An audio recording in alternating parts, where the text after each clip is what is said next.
Hey guys, it's Tiff. I know what you're thinking. Where is episode 56? Well, with me just completing her play, and with me being brain dead from my real life adulting job, things have just been a little hectic around here to try and get together and get an episode completed. So with that being said, we're going to postpone the episode for 2 weeks. But in the meantime, we will post this bonus episode for you guys so that you won't just be having anything but empty air. This episode is actually from our panel that we just did yesterday for how hard it is to be an adult gamer. Now, I know this is kind of like a rehash of an episode we did a couple of episodes into our podcast, but I just thought we'd get like a fresher perspective on it. And of course, it's always better when you have interaction from a crowd to really voice their opinions and how they feel about adulting and being a gamer, and how it's never very easy the older you get. So we apologize for the inconvenience of this, but we hope that you enjoyed this episode, and we'll see you again in 2 weeks. Later. Alright. Hello everybody. Hello. Hi, good morning. Good morning. Thank you guys for coming to our panel. We're still trying to wake up, so we apologize if we sound a little bit sleepy still. But my name is Mia, and this is Tiffany, and we are Tandem Canon. We are a video game podcast, and we talk about co-op gaming, representation, all that stuff, and just different things in the gaming industry and whatnot. And nerding out in general. Yeah, so you want to talk more about yourself, or Do I have to? Okay. Pretty much I've been playing video games most of my life, as I'm sure a lot of you guys have, in different aspects of life. Generally what I like to always play is more like an action adventure games, and Overwatch, as you can tell. And pretty much just how kind of like me and Mia had came together after I graduated from here. And she came up here to work, and we started playing video games together, and especially since there is a absence of co-op gaming, as you've seen in the last few years, because co-op gaming has kind of evolved since then into something else like multiplayer, and we have a lot more, I guess, more inclusiveness to include everybody than it used to be, and considered like 20 years ago when you used to do this versus mode, or like you take a turn as Mario or Luigi, but you can't play together that much. Except for Little Dragon, I forget about that too. So, that's fine in general. Okay. Yeah. I like RPGs and action adventures. My favorite franchise is the Mass Effect franchise. I love that one. Yes. Assassin's Creed. I'm a huge fan of Saints Row.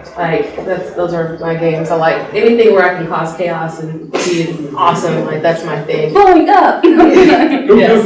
Yes. We're actually good people, very nice people in real life. So it's great stress reliever. Yes. I'm saying. Yes, in Overwatch. So, but basically, we're here to talk about adulting and how that affects being, trying to maintain your interest in video games when you have bills, you have jobs, you have families and other commitments and responsibilities, and how to balance all of that stuff and what sorts of things that we've encountered. Because we're both in our early 30s. Are we still? I don't know. I don't even know anymore. Yeah, we're in our early 30s, and we've noticed that the types of games that we play often depend on like the time that we have available and what other things are going on in our lives. And it's like, I want to play, certain types of games, but it's like, I don't have time. I got other things to worry about and other responsibilities. So. And sometimes it depends on the elements of the game that's more inclusiveness to your time, other than just doing something that relies more on just muscle memory. Yeah. Or does play like Overwatch could be that way, but like in order for me to get engrossed in something like God of War, that takes a little bit more time to do that. Especially by the time I'm able to get on, it might be 10 o'clock to where I can't get into a game fully like I would like to. So maybe I just get some aggression out on some other way that's like a quick level grinding game of some sort. Mm-hmm. So I guess you want to get into the time? Yeah, I guess we can start first with time. Like, that's the biggest issue. I feel like as an adult, it's having time to actually play video games and get quality time in when you have to juggle so many different things. Because I don't know about you guys, but there's just so many other distractions going on. Of course, we have like family time, you have stuff going on with work. And then if you have like friends or you're in relationships, and it's like you have to structure your time around those other things. And sometimes I just want to play games. I don't want to have to deal with people. But right. I feel like even if I did have more hours in the day to actually play video games, I still would not have enough time because there's always other things happening. So, and that's kind of, I don't know, I feel like that's the biggest thing for me as an adult is just trying to whittle down time because I work in higher education, I actually work at UNT, and luckily my job for the most part, it's an 8 to 5 job, but even still I get off work, there are other things going on. Traffic. Yeah, other things have popped up. I recently started directing plays, and that takes a significant chunk of time away from actually playing, so, yeah, but. Yeah, and I know about also with those time restraints, doing that, being an adult, being sociable to like your family or even to the same part, being a human being and picking up your house that doesn't that your house doesn't look like trash all the time. With those, it's kind of hard to pick those up without interruptions, and constantly if you have like especially young kids or another significant family, or even like pets sometimes, it's kind of hard to do that without being interrupted constantly all the time. There's also, we, at our age, or give or take, had grown up with the privilege of having games evolve to what they are now. So with that, there's the deal that now games are a lot longer. So now we have the magnificence of save points. Unless there was those games that you had to go to a save point, but you don't, and then you die, and you have to go back to that point again. or you don't realize that your game doesn't auto-save like the first Mass Effect, and I found that out the hard way. But yeah, luckily a lot of games have evolved to the point where it's easier to process, like it's easier to break up chunks of time. Okay, I'm gonna get this level done. But, there are certain types of games where you don't really know what you're getting into. It's like, do I have time to save? Can I save? What can I do? And it's a struggle. I don't know. It is, but now it seems like a lot of games now are auto-saving, so where you don't have to worry about that. Especially when you get to a certain point where you're in the middle of the mission. Sometimes now, instead of you have to restart the mission over with, you can start from that point on or somewhere in between there where you don't have to restart and go back from there. So now it just seems like it's just helping you save at almost every point you look at something, it saves. Your person goes through this door, it saves. So it seems like you have like a saving point almost everywhere in the game to where you don't have to worry about that.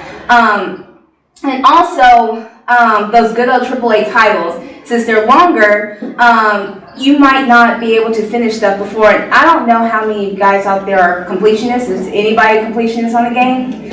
More power to y'all. Yeah. Now, I should ask, for those who have like either other responsibilities from like 5 years ago, are you still that much of a completionist now?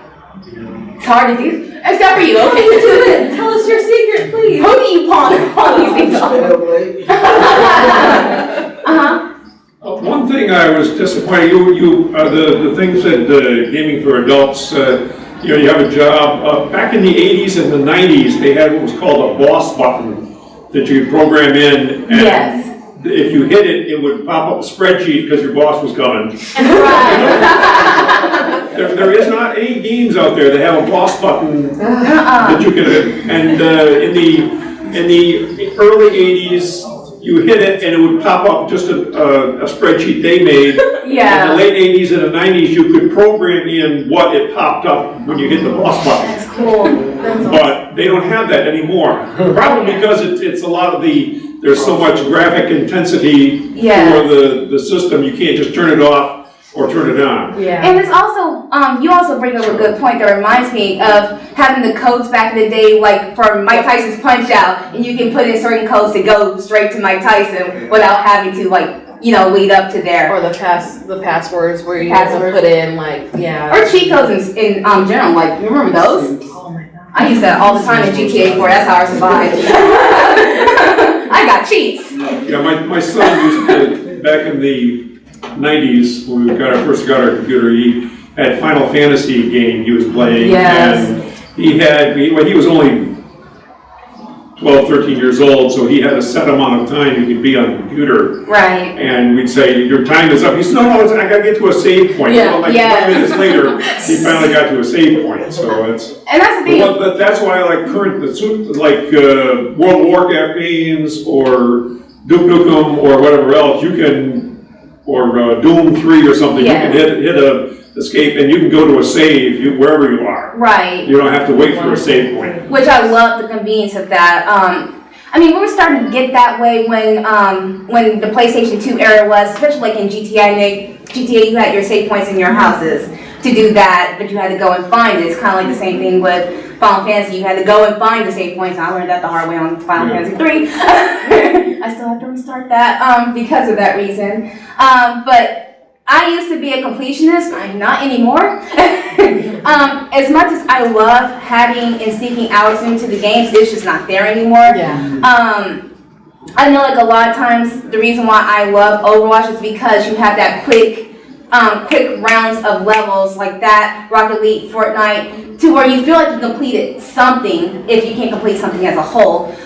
Because that game is real diagnosed for not the overall game, but just like a short period of time games. To where it just feels like I achieved something, even though I only had like 15 minutes to do something, at least I did something. You killed 150 people, that's To me, that is an achievement.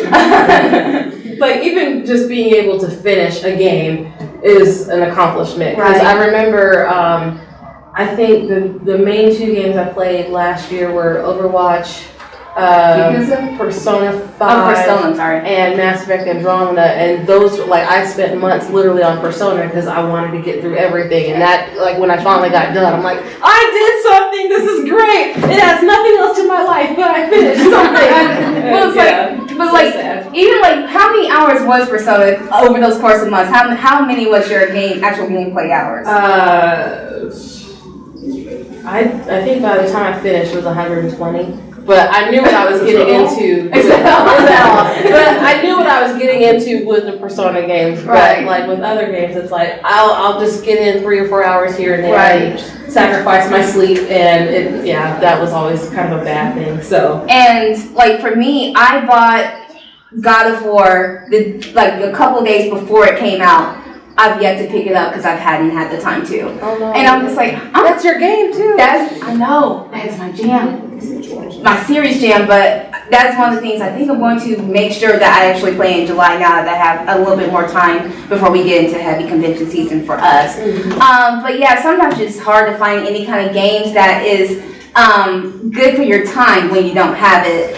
Sometimes it's really good to try to at least get into a little bit of games. Like I have a ton of mobile games on my phone. I probably have over 100 just to itch an itch that I need, because I always have to have some kind of gaming something on me. If it's not my 3DS, I don't have a 3DS, but if it's not my DS, it is my phone, so I can have something in my fingers, because it's like, it seems like that gamer life never leaves you at all. Yeah. So I find that having smaller games to balance out the longer stuff helps me out. I love any of the Lego games because those are fun to play with other people, and they're short and they're just silly and you just goof around for a little bit. The Telltale games have been very good, or at least the first couple of ones. I don't know about the last few, but those have been really good because I like story in games. Like I really do care about story and good character development, and those satisfy that for me. And those are short enough where I'm like, okay, I finished this chapter, let me wait for the next one, get that one out of the way, and I still feel like I'm accomplishing something. So those have been really awesome ones. That's too involved for me, I just like to go in and shoot stuff. True. Redneck Rampage. I mean, I couldn't do it for the longest time, but then my son, who is a game programmer, put a DOS window on my Windows computer so I could go in and do the old Duke Nukem, a Redneck Rampage. What's another one? There's I can't remember the name of it, but it's all the. Yeah, Wolfenstein. Yeah. And those are all ones where you can hit a save wherever you want. yeah. Oh, and Don't Go Alone. Another element. The storyline ones are too involved for me. I don't like having to learn all the backstory and whatnot. I just like going in and shooting stuff. Shoot things.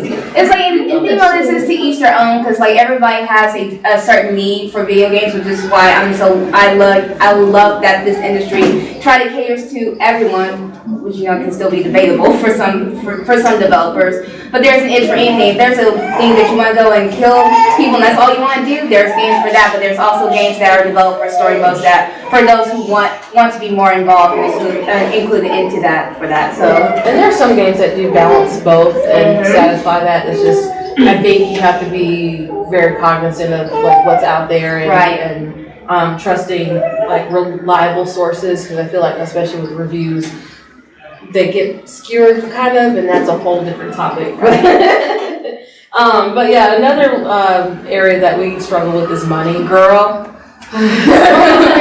Everything's more expensive, and it's not so much games themselves. I feel like for the most part games are affordable. It's just having to balance that with all the other stuff. Like I was talking to Tiffany this morning about paying my student loans and getting my rent paid and all this other stuff. I'm like, I want to get this game, but I gotta get XYZ done first. Priorities, yeah. Yeah, the choice of being an adult. But yeah, and balancing that for the most part has been okay, because we've been on our own for a minute, so we're used to having our budget set and okay, we have money set aside for this. But I think it's still the principle, especially now with the season passes and all the DLC, and you have characters and gameplay locked behind DLC that's already there and stuff like that. That gets frustrating, and I keep having to tell my friends to stop pre-ordering stuff. I've gotten out of that practice. I used to do it before, like when I was like in my 20s. I'm like, oh, we have to get this game, we have to pre-order because it comes with this thing, and like you remember how like each developers didn't sell the same thing. Like this person came with a sword, and this one came with like this certain kind of gun.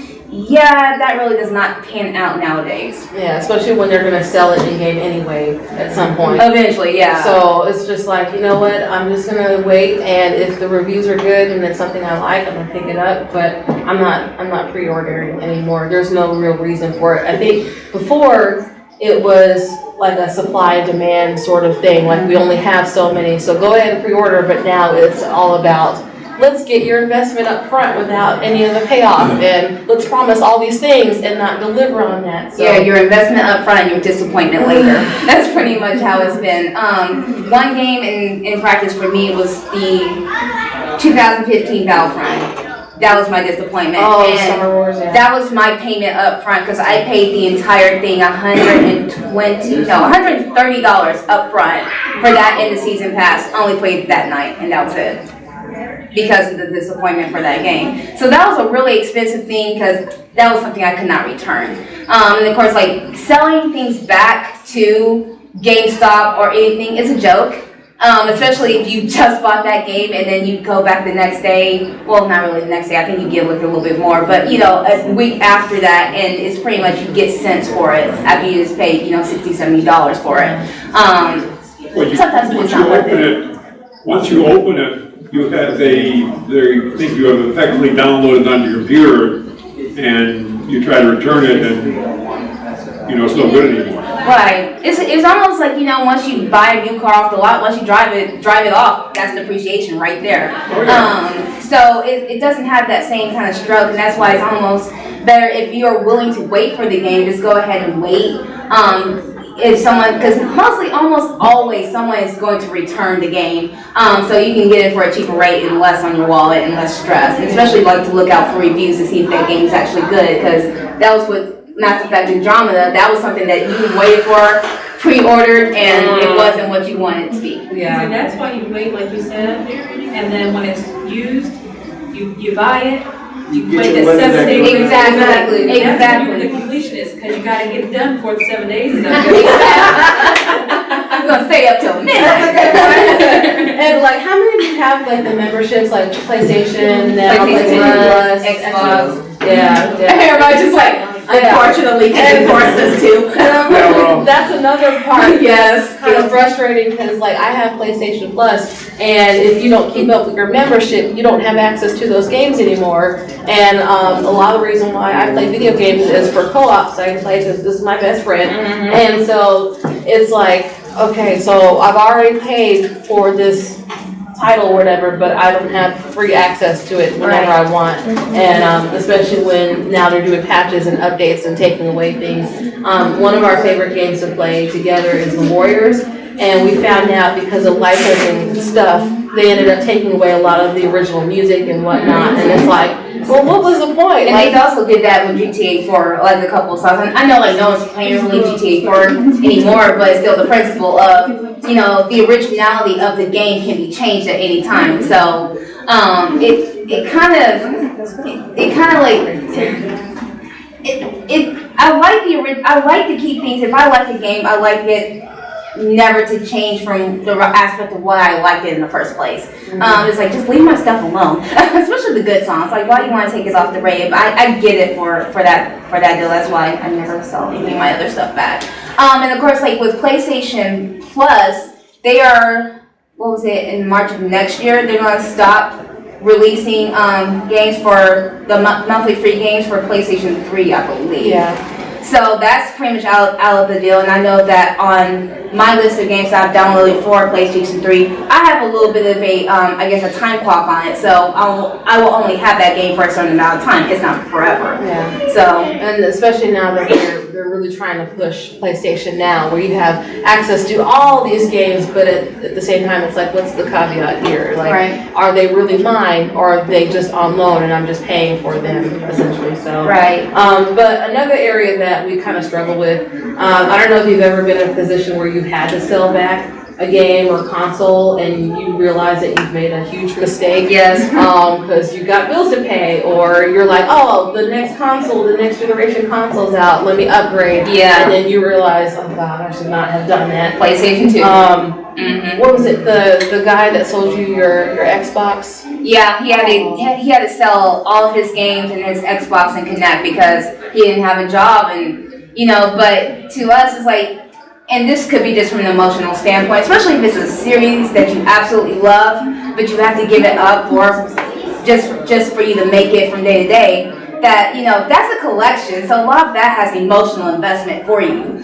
So you getting rid of the game, it kind of has, it's like you're giving away a piece of yourself. There was like I sold my Legacy of Kain Soul Reaver series, and I really loved that game, especially the first one in that series with Raziel. And I got rid of that. But when I saw them at conventions, don't tell me I did not pick those things back up. I sure did. Even though I didn't have a PlayStation 2 at the time. But it's like, I'm getting one. Yeah. And we did. But it's just that fact of just having that emotional attachment, not wanting to get rid of something you love so much. Because I'm like, gaming is an expensive hobby. Yeah. Very expensive. Yeah.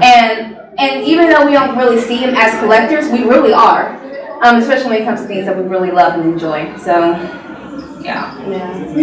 Fun times. Another part of that is, Well, one way to economize on gaming is to have a son who works for Blizzard.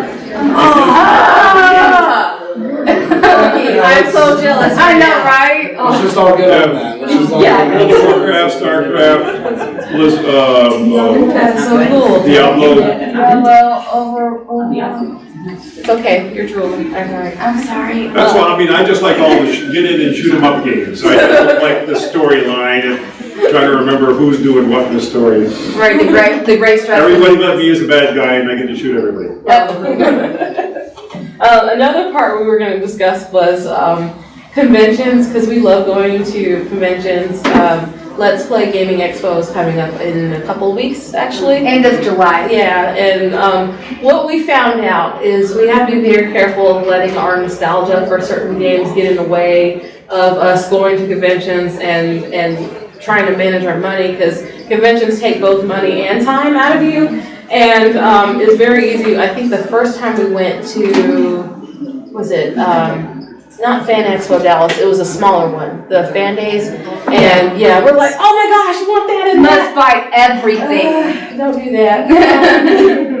Like, honestly, especially if you're at a video game convention, because you'll have a lot of people, vendors and stuff, go circle around and do comparison shopping, use Amazon, because it can come in handy, especially if it's like an older game that it looks like it should be a collector's item for you, but you'll find that there are usually 2 or 3 other people that have the same thing. And if you can wait, you can save a lot more money that way, rather than just picking it up right then and there. Because especially on like the last day, Sundays, you have people that are just trying to get rid of stuff. Yeah. And they will haggle with you. So I got a podcast, right? Yes. So why don't y'all monetize it? Well, If you monetize it, it's easier to pay for your games and everything that you want to do with the game. yeah, we haven't really thought about that, but we were just talking in general. Because even before the podcast and stuff, before we started, because we've been around for 2 years now. right. You know, going to different like conventions and stuff and going like video game shopping, we're like, man, the struggle is real. Like, I have stuff to worry about. It's gotten a lot easier now. I think the biggest issue for me is more like time than anything else. Yeah, it's really just been time. If you love it, commit yourself at least 2 to 3 hours, like a week, just to focus on that. Yeah. And eventually, you know, your passive income will come. Easier said than done though, because Because there's something almost always happens. You can always schedule something, but you know, you never know what life throws at you, which is a whole bunch. you get home from work and you're exhausted because you've been dealing with that one difficult person all day. You're like, you know what, I don't have the brain cells to, let me just find something simple. Right, and like I work in HVAC, so my boss has been out on vacation this week. So all the stuff that he has to deal with, I had to do 2 people's jobs. So by the time I come out, my brain's blown. So I'm like, I'm gonna go here and lay down in this corner and rock. Yeah, So that's why I like Overwatch, because then you can just get in and bash a bunch of stuff, and it's great. So, right. but yeah, there's a really cool website, especially if you like convention going. It's the Convention Awareness Project, and it's run by some of the people that do volunteer work for ArlingCon, which is another convention. But they have a list of all the different conventions in Texas, regardless if it's like a nerd thing, video games, anime. We've figured out Any centric. it's been really invaluable for long-term planning, especially like money-wise. If there are some conventions that, especially if you were doing panels or providing content for them, they'll like provide badges and stuff for like discounted rates and whatnot. And that's been a huge godsend for us. You said Convention Awareness? Convention Awareness Project. I think it's a blogspot blog, but if you Google it, it's run by Cole Houston. He runs Jedi Cole. Yeah, he runs a Star Wars related blog podcast, but he keeps up with that throughout the year, and it lists all the different conventions and stuff. So you can plan if there are certain ones you like anime. There's stuff all over the state that you can go to. So we try to go to ones in, of course here, because this is our home base, but Dallas, San Antonio, Austin area, we go there a lot. We just went to Houston for Comicpalooza back in May. That was the first time we ever went to Houston, and that was really fun. Yeah. Do any of these events have some of the same event coordinators, or is it kind of like all independent? I think most of it's independent, but I think there's some small network of people that work together. Like InfiniCon and AllCon are kind of like sister, or like sister ones, and AllCon is kind of takes place in like Addison area in March, and that's usually like a 4-day event. They usually supposed to have like a little sister con in August called InfiniCon. It's a little smaller, but we're not sure if they're doing it this year. But you have those kind of ones that are kind of entwined together. Yeah, and then the like Dallas Fan Expo and Fan Days, I think they're run by the same company. Yeah. Fan Expo Dallas is the mothership, and then they have the smaller conventions that they do. So it just depends on what type of con it is. And there are new ones that are getting added all the time. So yeah, they keep up with it. I think they update about twice a month. So. Yeah, that's a wonderful way. If you really like going to conventions like we do, because we get to meet really cool people, they're vendors we've made friends with, and we go back and we're like, hey, how's it going? How's your baby doing? Yeah. And yeah, they have some really good like games and stuff. And if you're trying to get your collection going, there are video game convention specific, like Let's Play. There's QuakeCon that's happening. That's free if you want to go to. That one's and that's free. a Grapevine. Yeah, and it's more for PC gaming, but we've gone and we've had such a great time. There's Classic Game Fest in Austin. Same weekend. There's actually 3 conventions that we really wanted to go to that was gaming related. There's Retropalooza in Houston, which is going to be the same weekend as Let's Play and Classic Game Fest. So we chose Let's Play because it was here and we've been there since the first year, and I think this is their 4th or 5th year. Yeah. And there's also Retropalooza up in Dallas too. It's actually at Arlington, at the Arlington Convention Center. I think it's going to be in September. So there are lots of really cool video game conventions. Luckily, that the ones that are focused on video games, those tend to be a lot cheaper, like $25, $30 entrance fee, and you just go in, you chill out. There's usually an arcade, tabletop gaming, there's stuff for kids, tournaments, and so it's been a really fun way of getting together with friends and hanging out and working on our little collections and stuff, and it's nice just to devote that weekend. But I think for the more general, I think the more general the convention is, the more expensive it is, and those are the ones that are harder to balance. So we try to kind of minimize those to maybe 1 or 2 a year. The major ones, and we also like going to new ones that we haven't done before. At least like try one per year. Mm-hmm. So and that's helped a lot, especially money-wise. So another thing we really did touch upon was like work and how that impacts us. Because it does kind of run in with time, but one thing that both me and Tiff have encountered is, especially with coworkers and bosses who may not understand video gaming as a hobby and how that affects your outside life and being understanding when it comes to, coming to conventions, and it's like, why do you need that day off? Don't worry about that. I have that time. I work mind your business. But I think part of the good thing about video games becoming more of a mainstream activity is like people are aware of stuff. Like even my mom, she's not a gamer at all, but she's like, oh, so you know that new Assassin's Creed? I was like, you know about Assassin's Creed?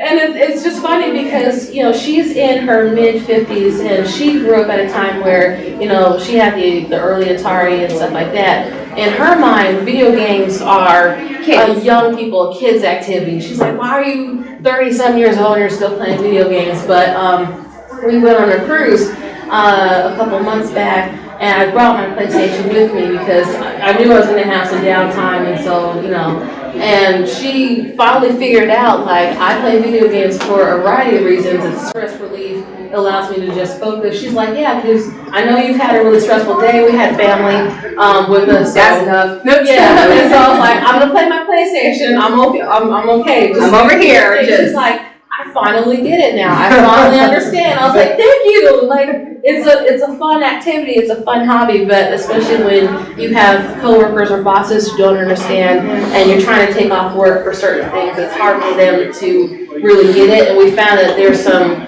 generational differences too, because technically we're millennials, but I think we're right in we that. are the Oregon Trail generation. Boom! Right there. That weird spot, because we grew up before the internet was a thing, but we kind of have grown up with that technology as well, so it's kind of just weird. And we were kind of like in that little section where the fulcrum was changed to where, we still had the things where, Gen Xers had, but what a lot of millennials don't have now. So we kind of got to experience both of those things. Even the broke stock market, like from 10 years ago, like we were in that where by the time we got out of college, we experienced not that hopelessness by then. Yeah. So it's kind of like my boss. He is as like, I don't like change as it comes. I hate change, and why do we have to work with technology? He's one of those people, but he knows that when I go to conventions, he don't ask. He's like, okay, have fun. So like, don't even ask. Yeah. I'm very grateful because my coworkers, a lot of them are nerds, and even though like some of them are I think Gen Xers and baby boomers, they kind of get it. They're like, we have our nerd thing, you do your nerd thing. Exactly. There's nerd things for everything. Yeah. So. But unfortunately, there's some people that don't have that support system even within their homes, and so it's hard when like you're in a relationship with someone and they're not a gamer and they don't get it, or you're friends with people that aren't gamers and they don't get it, and you're like, or they get it where it's just like. It's like, no, you don't understand. Like, if you play this game, maybe you might like it. It's like, no. yeah, it's hard when you have people that you can't really connect with, and I think that's one of the good things about online gaming. It does allow you to, meet up with people and meet some really awesome stuff. And oh, go ahead, you have something. I was about to say, like speaking of which, speaking of just socializing in general, let's talk about this social evolution. Like, do y'all remember like about 15 years ago when stuff like this was still not cool, but now it is? It's totally accepted. I had a friend at work tell me that wanted to go to San Diego Comic-Con. I had a friend who wanted to tell me that going to San Diego Comic-Con was nerdy. I feel sorry for them because they sound like And this is a guy who likes video games. I don't get it. I just don't get it. It's like there's nerds for everything. There's fandoms for everything. Like, people have gotten on Tumblr for the littlest of things. Have they not? Yeah. Grouped together. So like, there is a fandom and a place for everybody to belong somewhere. Video games just happen to be amongst them, or whichever you nerd out to. But it's kind of funny how Nerdum has now suddenly gone mainstream. I'll get that word. I know, right? Nerd has kind of gone mainstream for a lot of reasons. So there's like a lot of things that we've seen growth in the gaming culture now, like language and symbols and tropes and Leroy Jenkins and all that fun stuff. It's like, but now that's into the lexicon that never used to be that way before. When something of this caliber was looked down upon, it still kind of is. Excuse me, like going back from what we were saying at the beginning, from people who don't understand, don't know the reasons why. But I'm like my mom still tells me when I was tired this week, she's like, you should just turn those video games off and just go and take yourself for no. I'm like, no, Mom, you don't understand. This is the reason why I game, so I don't do this same activity at work that I do on Destiny, like two separate entities. But it's like, I understand, I know you care, but Mom, I need this for my own. And especially I see that. But with this, it's becoming a little bit more accepting. Especially, it helps with a lot of the development companies we have now. As I see, a lot of the CEOs are a lot older than us, so they already know what this means to people. Besides for money, some of them do. Besides for making money off of us. But there's people that are older than us that still sees this as what it is. An enjoyable, not necessarily pastime, but a passion. Because you have to be passionate in order for you to play what you play and to buy what you buy. And to maintain that. That takes a lot of passion and heart to do that. Like, if you're willing to fork out hundreds of dollars on a hobby, an activity, like, it's more than just a side issue. If you're willing to invest that amount. And that's just driving here. Steam. Yes. Steam is good. I love Steam so much. I'm like, we were early, we started off with consoles when we were like kids, and then as we got into college, we became more PC gamers, and then more like Sims related. Yeah, but I think as developers started switching more of their attention to consoles, like the market has sort of widened and kind of like focused on console gamers, which is kind of sad because PC you can do so much, right? And it's just, I don't know. I have some feelings about that, but that's have her. That's a different topic. But yeah. But it's PC. Like, I love Steam, even though with some of the ethical stuff that's going on right now with them, I love that they do have a wide variety of games that are cheap. You just have to have the space, and that's all about space. Oh gosh, I love Steam. And a good internet. Yeah. And that's just for for PC or for even console gaming. And I know, what's his name? Yves Mo, the CEO from Ubisoft that said that probably by the end of next generation that will be full on streaming. I'm like, yeah, but you don't live at everyone's house with everyone's internet though, so I don't think that's gonna be a thing. Probably not for a while to me, because like we were joking that like people still use dial-up, so we don't know. Did y'all see about the cross-play between Microsoft and Wii? Yeah, and that's awesome. I wish Sony would get on the ball with that. They're not. They're not. They're spending their money on exclusives and stuff like that. It's like, how about y'all spend? They'll switch eventually. Well, to me, like, why don't y'all spend more money on not getting breached every other week? So, and it's just me. I'm like, save your money for that. I mean, I am grateful for the extra days you gave me. Like, sorry for this, that we're going to give you this day. I'm like, great, thank you. But also, we know it's also in the evolution of media is that now that we're able to do like multiplayer and being online, now we've gone global. Our network is kind of broad, so that's also great for people who suffer from mental illnesses, or that has like anxiety. That you can now you can bond with somebody over a game that's not here with you, so you can make friends that way, or nerd out to something together that you both like. Yeah, because then you actually find communities of people who get the thing that you like, and they understand why you get so passionate about certain topics, and you find that fellowship with other people. And, yeah, like even though co-op gaming has evolved in itself, where now it's mostly multiplayer, everything. Right.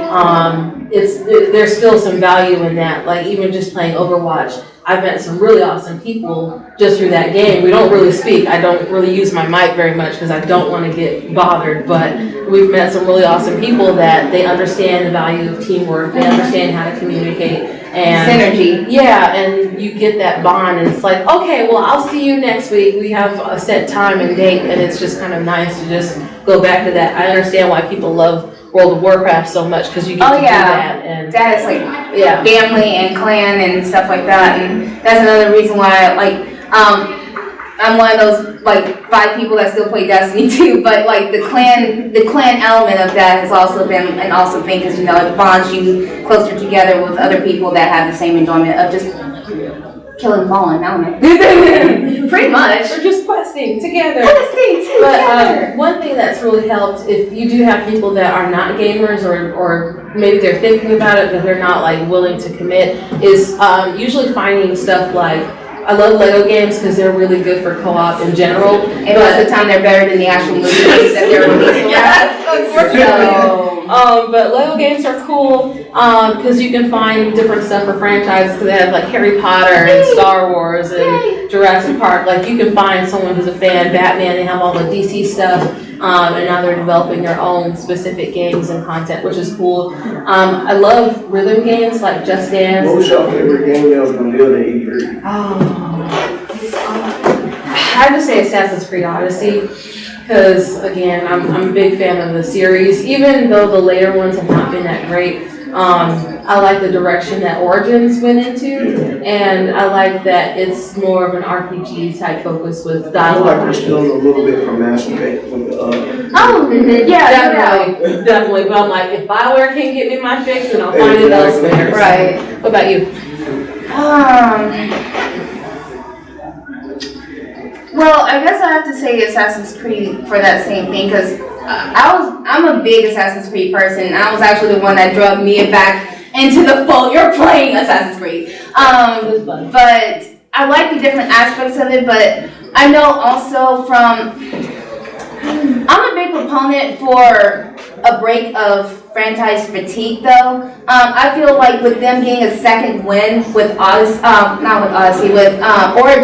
that they should have taken an additional break, and they didn't do that. So to me, they didn't seem like they learned their lesson on giving us a mental break before the franchise just gets shoved down our throats.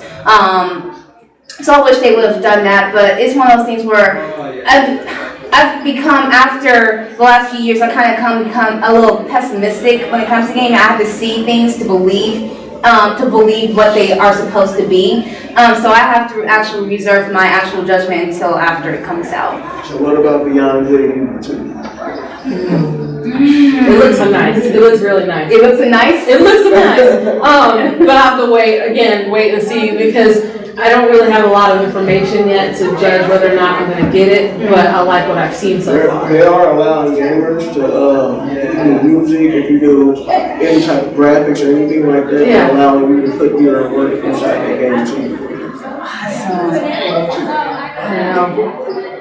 Yeah, I think like the only two games I'm definitely looking forward to that is coming up, besides for Odyssey, is been waiting for that Red Dead Redemption 2 to come out. Oh yeah.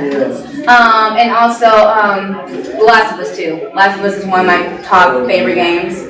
Even though like I'm not really big into zombie games, especially like when everybody had like a zombie thing about like 10 years ago, about like 8 to 10 years ago. I was like, I'm done. Even Red Dead Redemption had their Undead Nightmare thing. I was like, I'm definitely done.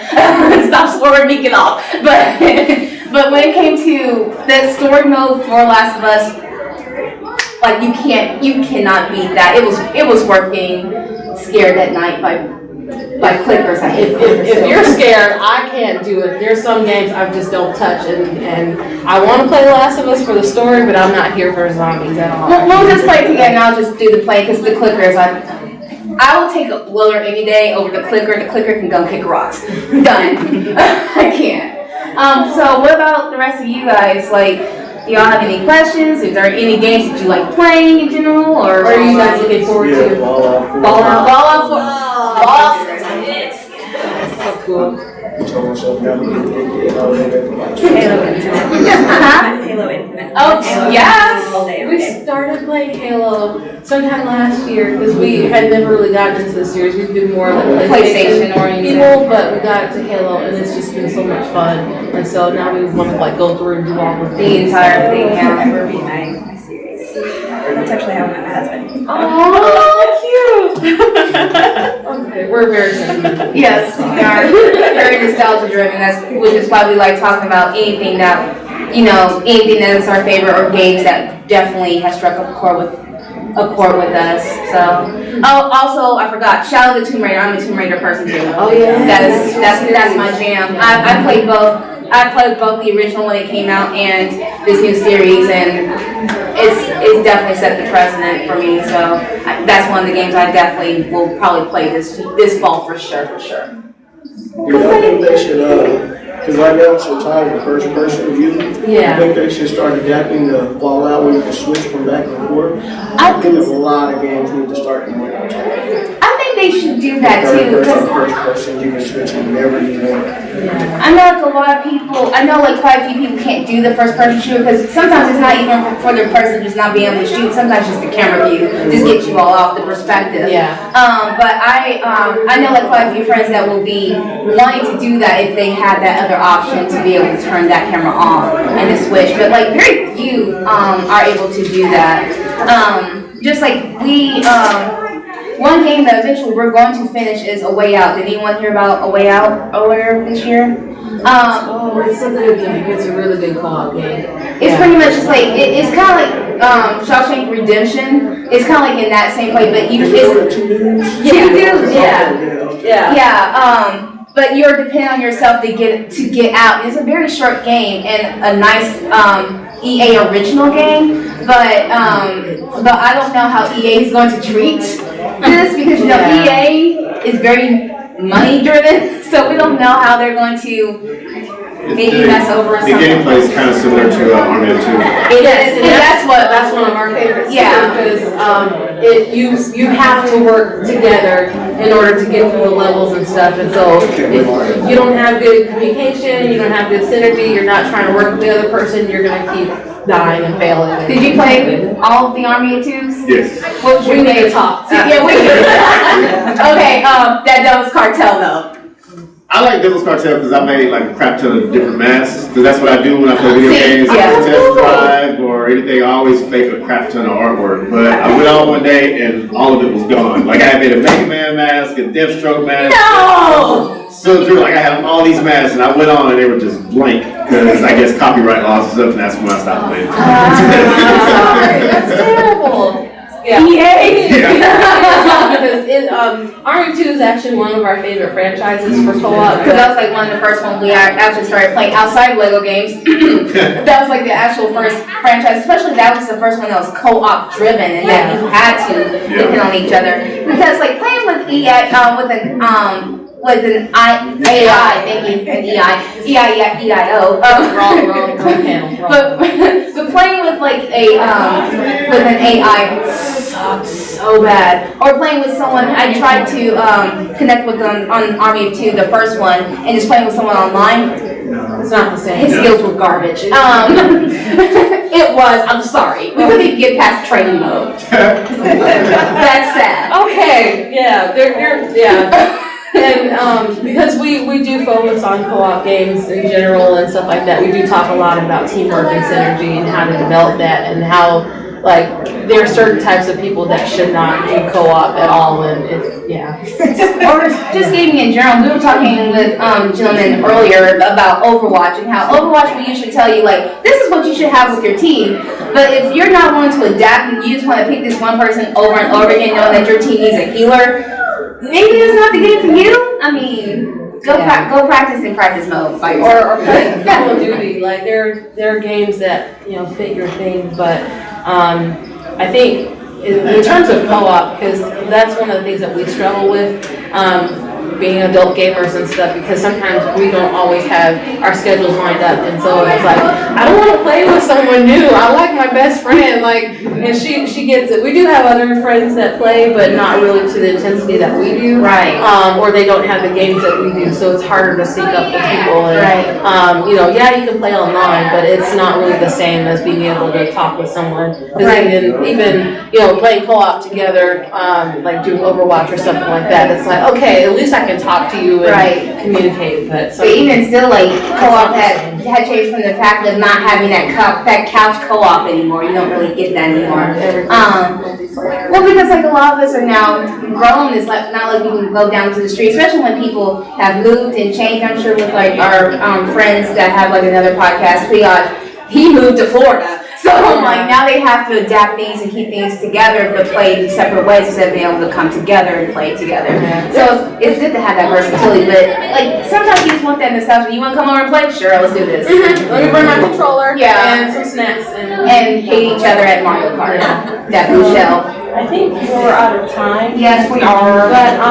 But yeah, if you have any questions, if you want to nerd out with us, discuss stuff, we'll be here all day. Come grab some swag. We have free stuff, so take it, please. We have earbuds, a USB hub, and we have pens, and USB hub in case you need more. There's always times I need more, so please feel free to take. Yeah, but thank you guys so much for coming to our panel, and we appreciate y'all, and thank y'all more often. Yeah. Yeah, feel free to take stuff. Yes, feel free.